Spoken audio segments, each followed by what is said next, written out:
Bonjour à toutes et à tous, et bienvenue sur la chaîne. Aujourd'hui, nous allons parler d'un sujet qui suscite beaucoup d'émotions, de débats, et même d'espoirs parfois mal placés, la relation entre Donald Trump et la République démocratique du Congo. Plus précisément, nous allons déconstruire ensemble ce narratif qui se construit actuellement dans une partie de l'opinion publique congolaise, selon lequel Donald Trump serait le sauveur tant attendu de la RDC. Depuis la participation remarquée du président Félix Tshisekedi au National Prayer Breakfast à Washington et le clin d'œil public que lui a adressé le président américain, les réseaux sociaux congolais s'enflamment. Les commentaires fusent. Enfin, un président qui nous respecte, Trump va nous aider à combattre le Rwanda, c'est le début d'une nouvelle ère pour le Congo. Mais est-ce vraiment le cas? Ou sommes-nous en train d'assister à une nouvelle version d'un vieux scénario, celui de la dépendance à un sauveur extérieur qui, en réalité, poursuit d'abord ses propres intérêts? Cette vidéo ne vise pas à diaboliser Trump, ni à nier que des partenariats avec les États-Unis puissent être bénéfiques. Non. L'objectif est bien plus important. Il s'agit d'adopter une analyse lucide, rationnelle et basée sur des faits concrets. Parce que l'enthousiasme sans esprit critique peut nous coûter cher, comme l'histoire nous l'a déjà démontré à maintes reprises. Alors, installez-vous confortablement. Nous allons examiner ensemble le bilan réel de Trump vis-à-vis de l'Afrique et de la RDC, les véritables enjeux derrière ces accords, et surtout, nous allons nous poser la question fondamentale. Que gagnent concrètement les Congolais dans tout cela? Commençons par les faits. Parce qu'avant de célébrer un sauveur, il est essentiel de connaître son bilan. 1.1 La politique migratoire, fermeture et hostilité. Souvenez-vous, c'est sous la première administration Trump que plusieurs pays africains ont vu leur facilité de visa drastiquement réduite ou supprimée. Le fameux travel ban de 2017, qui a été élargi en 2020, a touché directement des pays comme le Nigeria, l'Érythrée, le Soudan et la Tanzanie. Le message était clair, l'Amérique se ferme. Mais ce n'est pas tout. Le programme de Diversity Visa Lottery, communément appelé Green Card Lottery, qui a permis à des milliers de familles africaines, y compris congolaises, de réaliser le rêve américain de manière légale et ordonnée, a été constamment attaqué par Trump. Il l'a qualifié de système terrible qui fait entrer les pires personnes aux États-Unis. Même si le programme n'a pas été complètement supprimé grâce à l'opposition du Congrès, les quotas ont été réduits et les procédures considérablement durcies. Pensez aux familles congolaises qui attendaient depuis des années, qui avaient préparé leurs dossiers, vendu leurs biens et qui se sont retrouvés bloqués. Pensez aux étudiants brillants qui auraient pu contribuer au développement de nos deux pays. Ce sont des vies impactées, des rêves brisés. 1.2 L'USAID et la coupe dans l'aide au développement. Parlons maintenant de l'USAID, l'Agence américaine pour le développement international. Sous Trump, le budget de l'aide étrangère a subi des coupes massives. En 2017, l'administration Trump a proposé de réduire le budget de l'aide étrangère de 30%. Bien que le Congrès ait résisté à certaines de ces coupes, l'impact a été réel. En RDC, l'USAID finançait des programmes essentiels dans plusieurs domaines.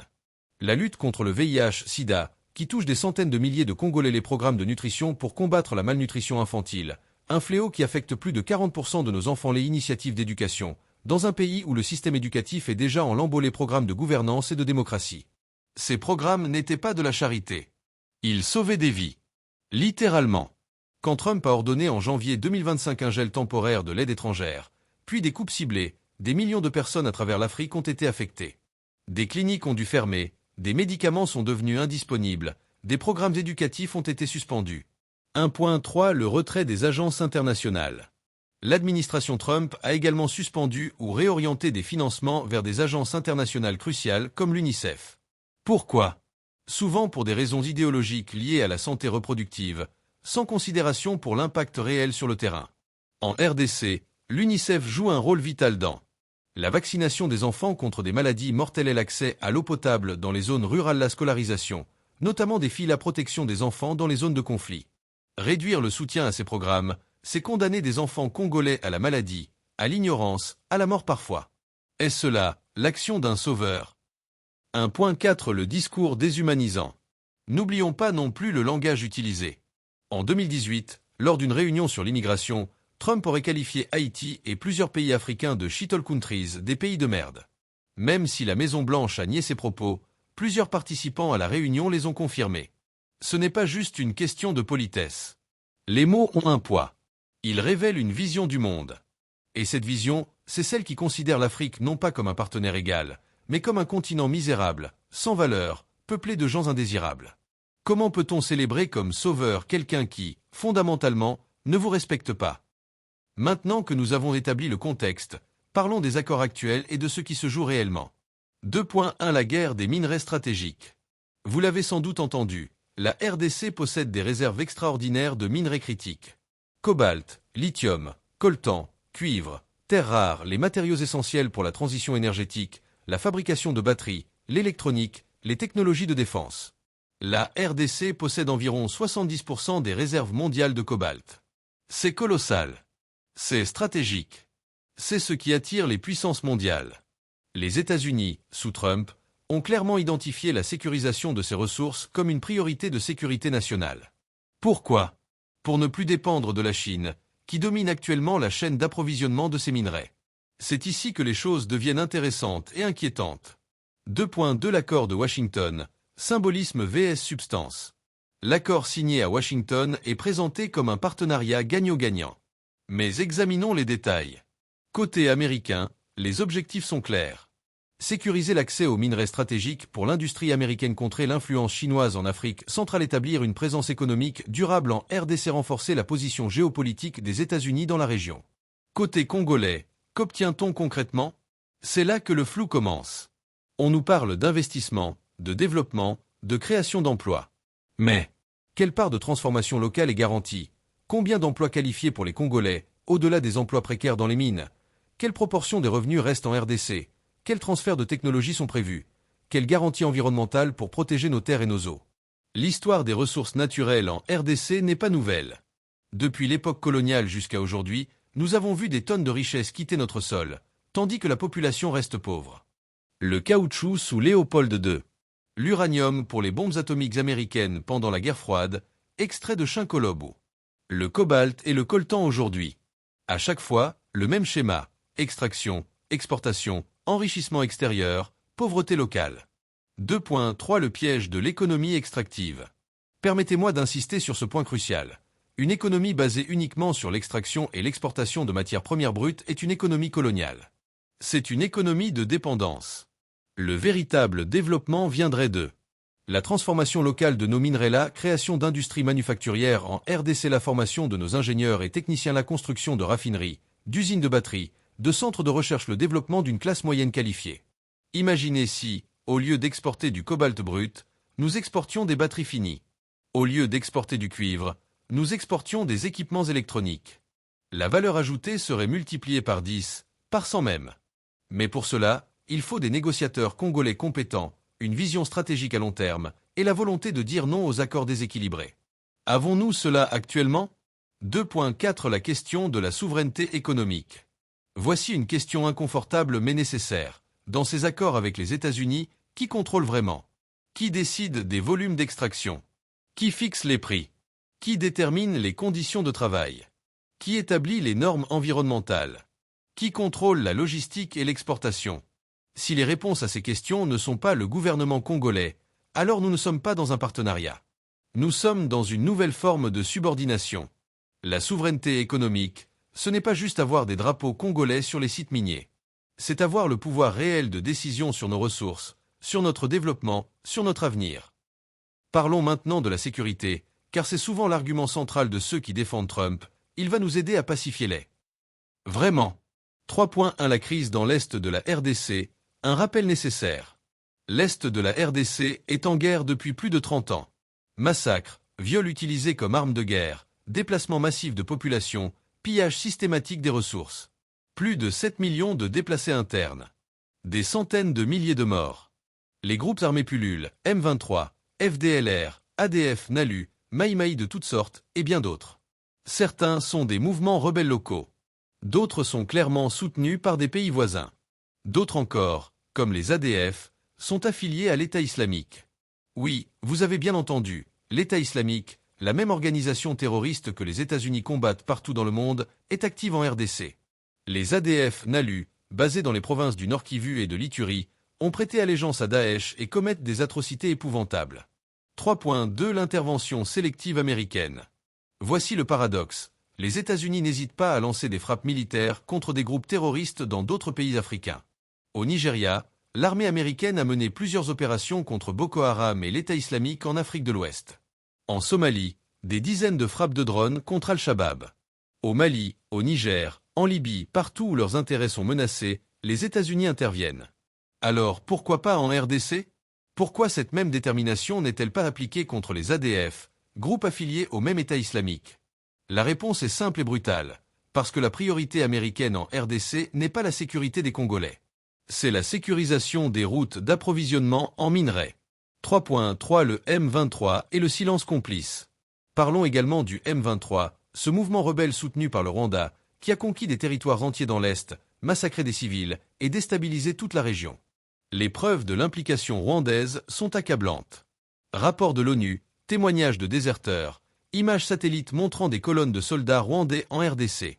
Tout le monde sait. Tout le monde voit.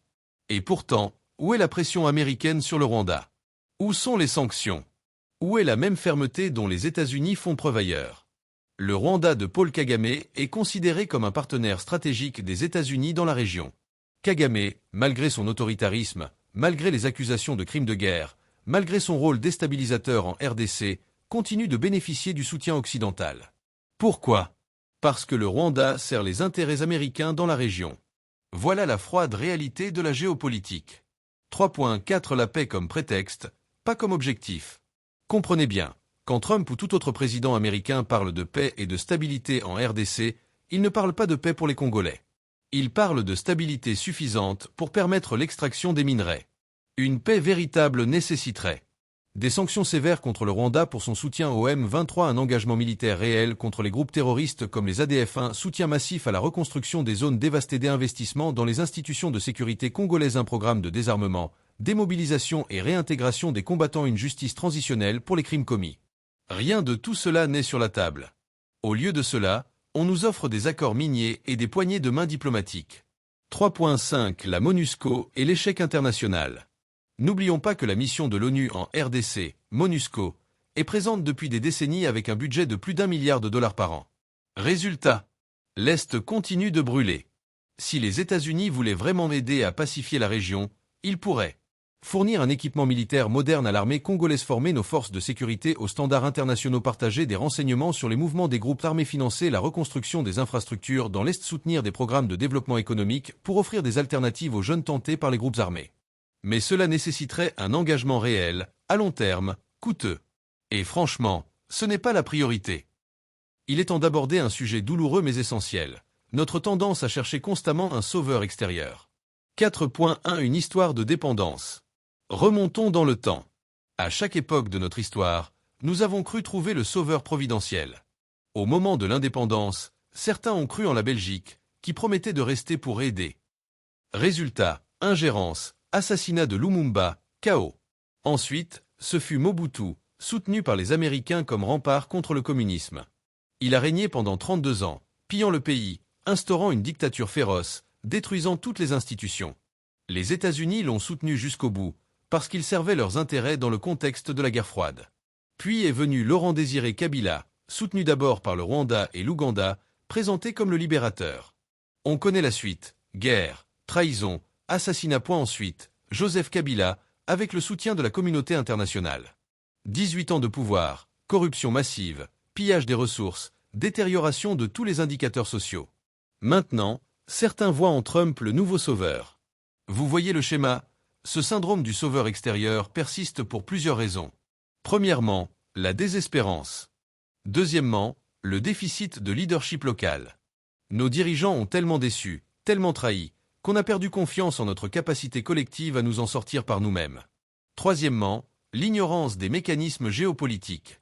Beaucoup de Congolais ne comprennent pas vraiment comment fonctionnent les relations internationales, basées sur les intérêts, pas sur l'altruisme. Quatrièmement, la manipulation médiatique. Les images de poignées de main, les discours bien emballés, les promesses vagues, tout cela crée une illusion de salut imminent.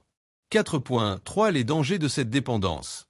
Cette mentalité de dépendance au sauveur extérieur est profondément dangereuse pour plusieurs raisons.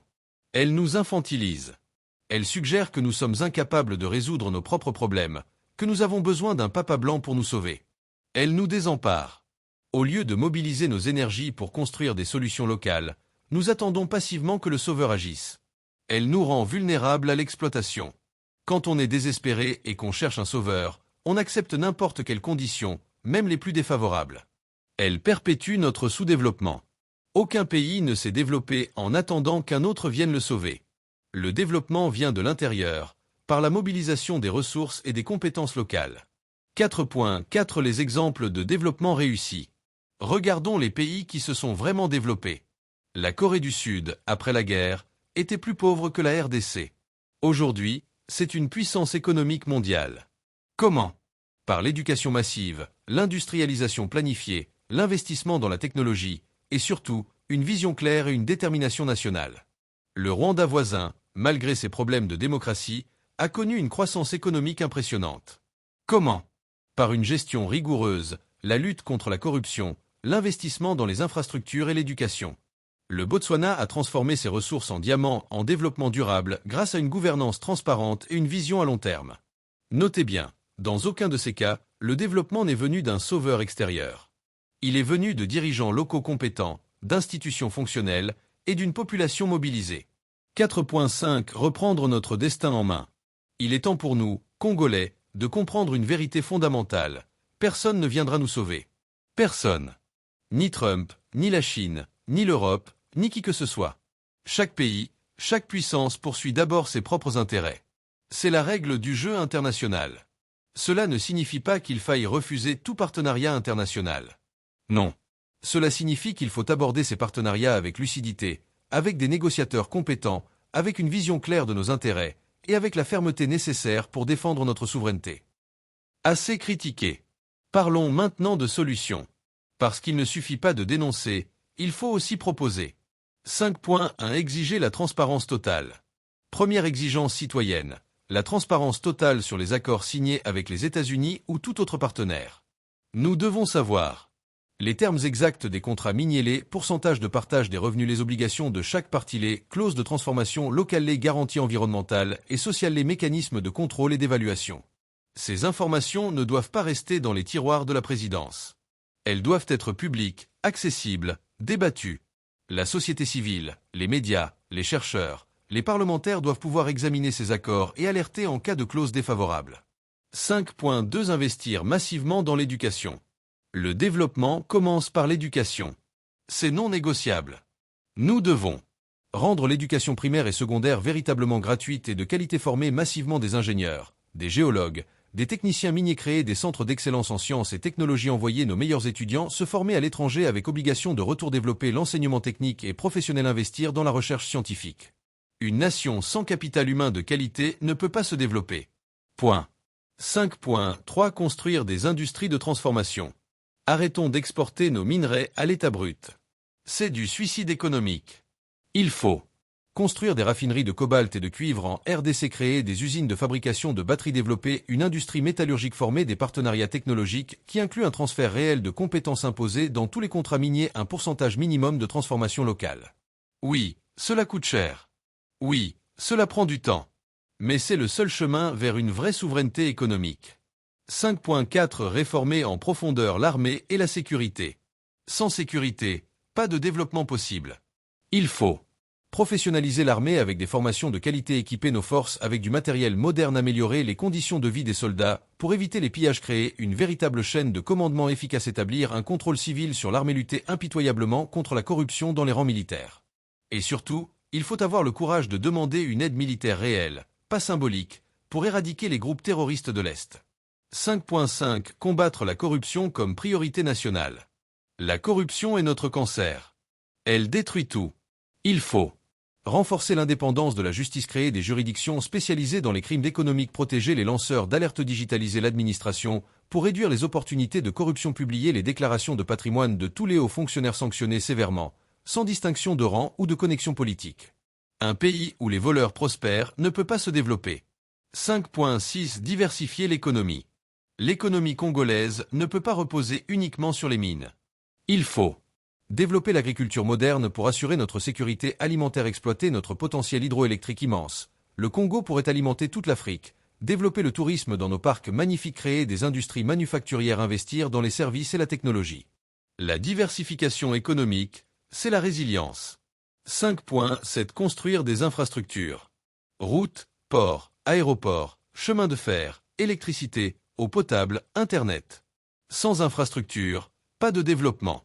Il faut un plan national massif d'investissement dans les infrastructures, financé par Une part significative des revenus miniers des partenariats publics-privés bien négociés des prêts concessionnels avec des conditions favorables à la mobilisation de l'épargne nationale. 5.8 Développer une conscience citoyenne. Enfin, et peut-être le plus important, nous devons développer une véritable conscience citoyenne. Cela signifie exiger des comptes de nos dirigeants, participer activement à la vie politique, refuser l'ethnicisme et le régionalisme qui nous divisent, promouvoir le patriotisme économique, consommer local, quand c'est possible payer nos impôts pour financer les services publics, sanctionner les mauvais dirigeants par le vote.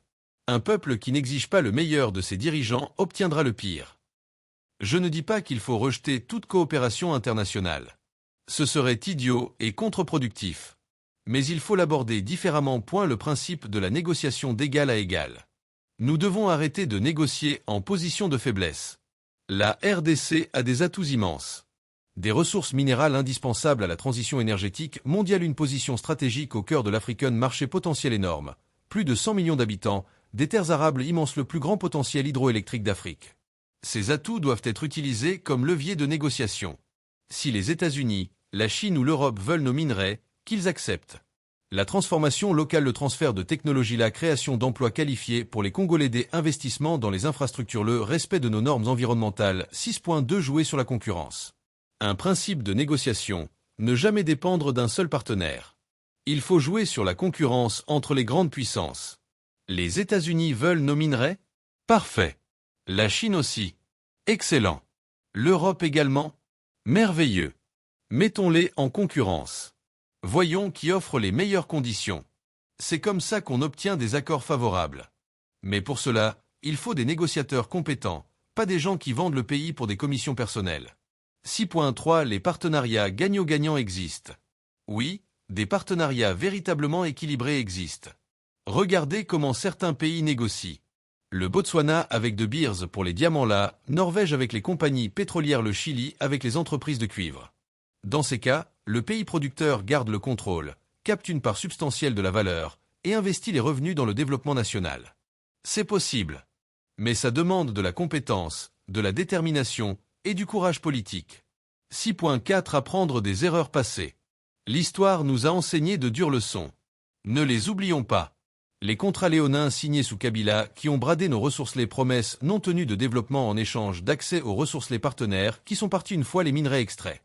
Chaque accord doit être évalué à l'aune de ces expériences passées. Quelle garantie réelle avons-nous que cette fois sera différente? Mes chers compatriotes, il est temps de grandir collectivement. Trump n'est pas notre sauveur. Il ne l'a jamais été, il ne le sera jamais.